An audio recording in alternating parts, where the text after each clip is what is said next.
Well, like I just said, I didn't really prepare anything. I always like to wing this. Um, the things that have been going through my mind lately, especially with this theme about names and him calling us and labels and identity and who we are.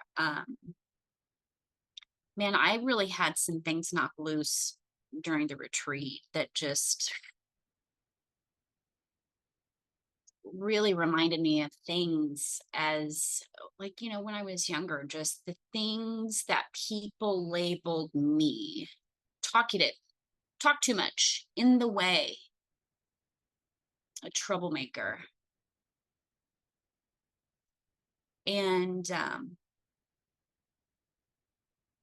had a really confusing childhood as is. My parents were on total opposite sides of the spectrum. Mom was this missionary that chased God and forgot about her family. And then I had this like atheist alcoholic father that loved me better than my mother ever could dream of. So that's really confusing as a child. But one of the things that I've realized lately over the last few weeks and really been thinking about it, investing a lot of time thinking about it, is God protected me so many times in my life that it's almost ironic. Like the weekend that I was baptized, we were down in Dallas, Texas. I was 6 years old, and we were visiting my mom's best friend, Debbie Crouch. Her husband, Tom, had a church, and I was baptized. And that same weekend, when we were there for a visit, a man came into my room and woke me up and walked me to my mother's bed, which was the hide a bed in the living room, and tucked me in with my mom. And then they proceeded to rob the house. They wanted to be in that room and take the game system and all this stuff that was, Paul and Jeremiah's bedroom. Um, that's so crazy to me to look back on that now and be like, that man was there to burgle this home. And we had no idea. We're sitting there at the breakfast table, and Jeremiah leans back and his arm goes straight through the kitchen window. Like, whoa, wait a second. And then Debbie realizes, oh my gosh, my purse is gone. To the moment that my father listens to something inside of him and he puts together this special little go bag, this little duffel bag for me for when I go to visit my mom. And he cuts out the bottom of it and he says, listen, this is on my heart and I need you to hear me. Like, if you ever leave and you're packing this bag and you haven't told me goodbye, you're not supposed to be going. You're not supposed to be leaving. And I don't know you're going. And in the bottom of this bag is a list of instructions and money and keys so that it would trigger the alarm at the airport. And he saw that. God laid that on his heart and he listened to it. He didn't ignore it. He dug. He got to the bottom of it and he realized my mother had been married to someone else. And this man, he was a Pakistani, and he had two of his friends literally kidnap me off of the street corner of 3rd and Crawford in Terre Haute, Indiana, when I was 11 years old. And I'm taken to an airport. Obviously, it was in Indianapolis. And it's just like, what was he going to do? What were they going to do with me? I don't know. I don't know. But I knew that I didn't know their voices. And I was laying over the hump in the back seat of this car, thinking, how do I get out of this? What am I going to do? Where am I going? Why has my mom done this to me? I don't have my bag. How am I going to get out of this? I can't trigger the security without my bag, right? But I remembered he told me to use my cousin's name to tell anybody that would listen to me when I got through that security gate that I needed to use my cousin's name and tell them that my aunt and my uncle needed to be called immediately. And when we made it inside, this is the old Indianapolis airport. This is not the new one. But when you walked in, they had these like bathrooms that you could just immediately walk in the door and just swoop right back out. And that's what I did. I said, I got to go to the bathroom. I'm going to have an accident. They let me go to the bathroom and I immediately just zipped right back out the other side and just got swept away with a crowd of people. And I crawled inside a trash can. And I sat there all night to the next morning, scared to death, trash being dumped on my head, people walking by, and I just leaned back and look, is it safe? There are people there all hours of the night. Just you're never alone in an airport. I just knew that I didn't see those men anymore.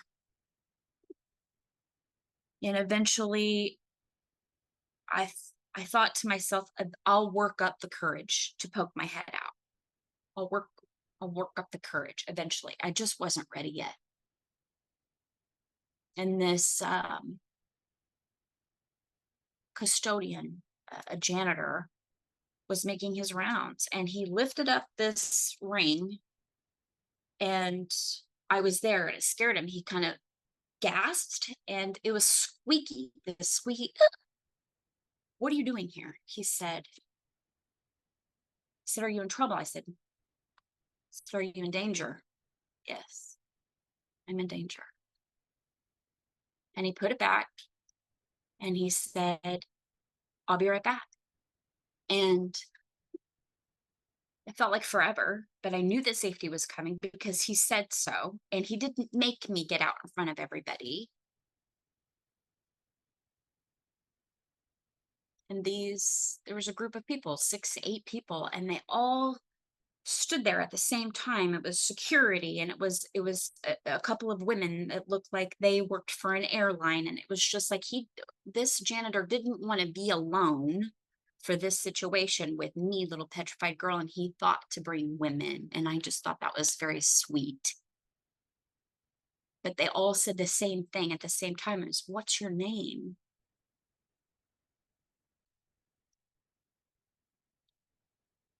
And I followed directions and I gave them somebody else's name.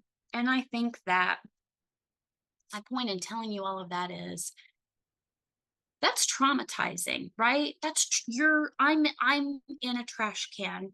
I am in this position because of my mother's ignorance and her own selfishness. And still to this day, she denies that this happened and that it's not my story, it's her story. I'm not allowed to tell this story.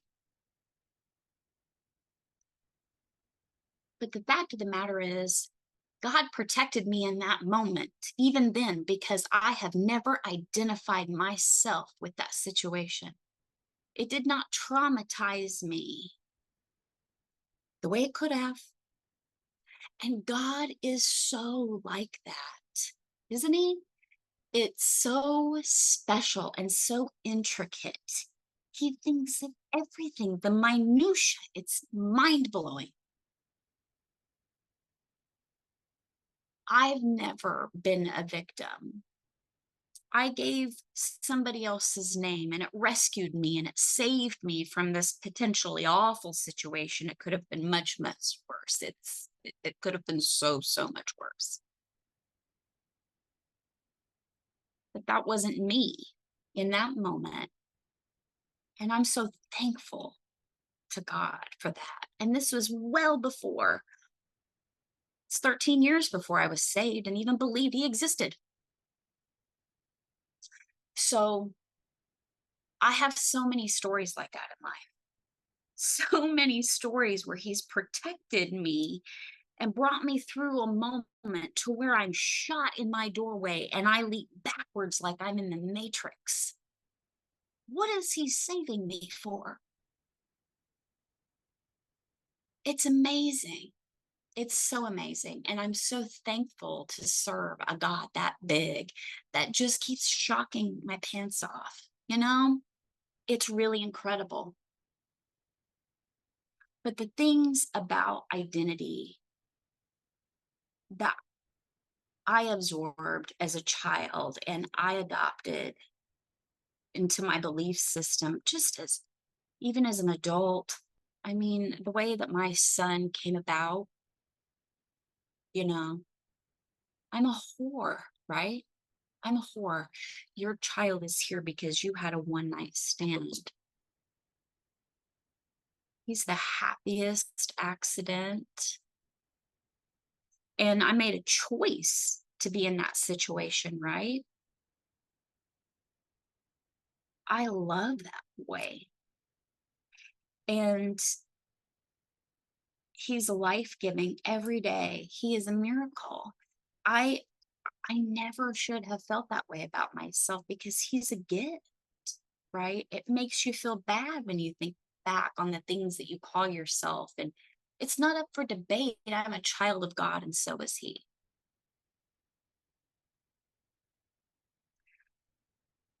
But as I grew closer with God, and after I was shot, it's so crazy to say that out loud. But I am a survivor of narcissistic abuse, gun crime, domestic violence. My father was an alcoholic. My mother is whatever she is. I don't know. I still work on that. I struggle. I love her, but I struggle with that relationship because the example that she set for me is nothing like I strive to set for my children every day. God is love. God is everything, and he is all encompassing, and I am his treasure. That's my identity. I'm his treasure. I am treasured. I am loved. And Proverbs 3 just comes to mind. I knew something would come to my mind today. Wisdom, that's the thing that I'm seeking all the time. Wisdom and peace, wisdom and peace. I just feel like that is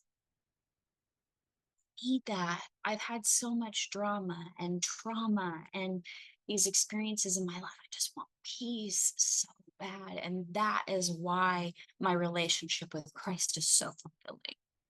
It's when it's full, that's when it's balanced. And balance is peace. And he is what fills me. And that's what makes it fulfilling and me fulfilled and me being in him and him being in me. It is balance. And that is peace. Blessed is the one who finds wisdom. Blessed is the one who finds wisdom and the one who gets understanding. For the gain from her is better than gain from silver, and her profit better than gold. She is more precious than jewels, and nothing you desire can compare with her. Long life is in her right hand. In her left hand are riches and honor. Her ways are ways of pleasantness, and all her paths are peace. She is a tree of life to those who lay hold of her. Those who hold her fast are called blessed. And that's who I want to be to you. I want you all to keep holding me tightly so that I can bless you and you can continue to bless me in return. And just allow me to continue to grow and my roots to dig in. I just want to be fruitful for you and for my God.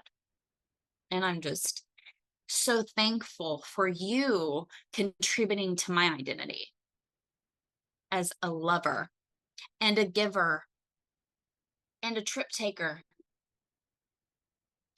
and somebody who is spontaneous.